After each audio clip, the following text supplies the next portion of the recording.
stretches that I'm going to go over is one that I feel is important to everyone because most of our life we are sitting, we're at the computer, we're on the phone, or we're bending and lifting. And what happens over time is we get really tight in the front. When we're in this position all the time, the muscles and tissue in the front tighten up. So what happens is over time, that tissue can get to up to 2,000 pounds of pressure per square inch of pulling. So it's like we're wearing a cement block chain around the front of us.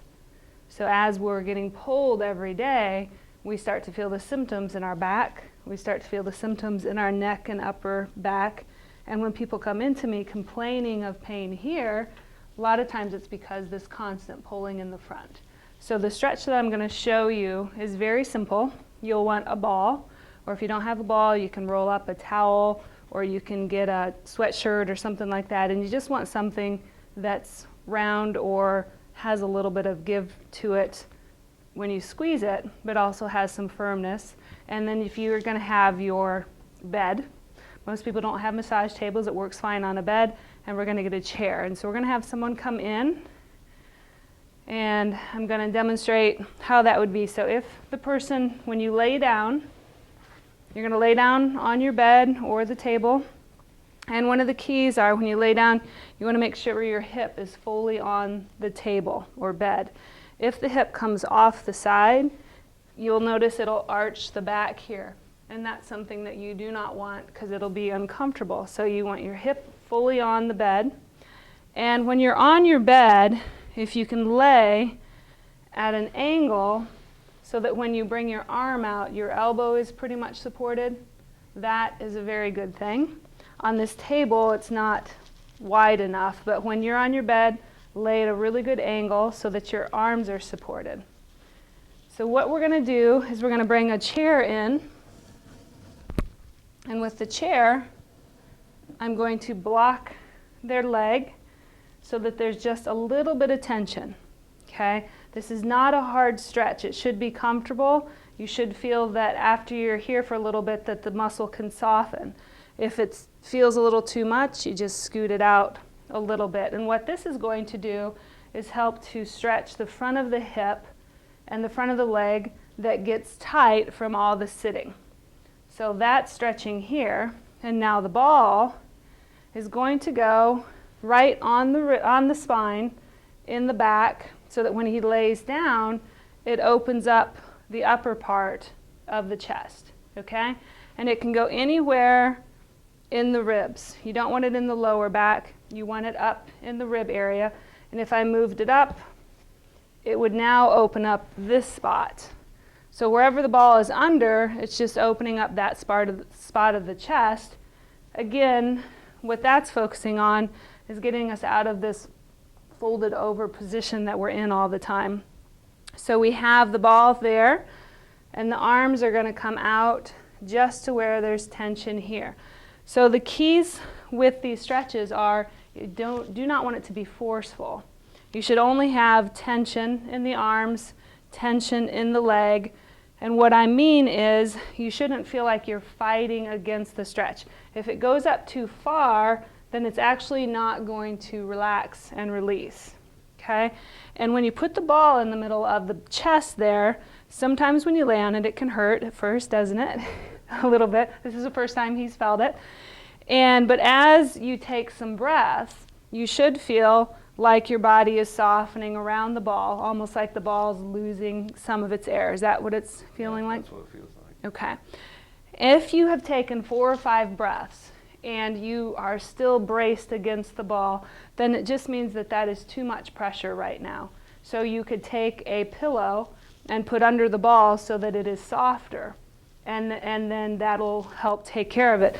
After you do this 5, 6, 7 days in a row, you might actually feel like it's not enough pressure, so you may have to add air to the ball, or sometimes you can get a cutting board or a little piece of wood and put under the ball to make it harder. So the keys with treatment are just enough tension that doesn't make your body brace against it, and also just enough pressure with the ball or towel or whatever you're using to open up your chest, but not so much you feel your body fighting against it. Now comes the hard part. You have to lay here a good 5-6 minutes.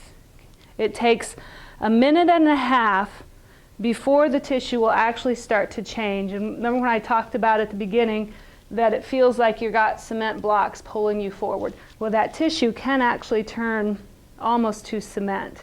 And after time, at a minute and a half, you can start to get that tissue to open back up. So you can feel like after doing this 3 or 4 days in a row that you can stand up easier, your shoulders can come back, you start to have some of that tension leave your body.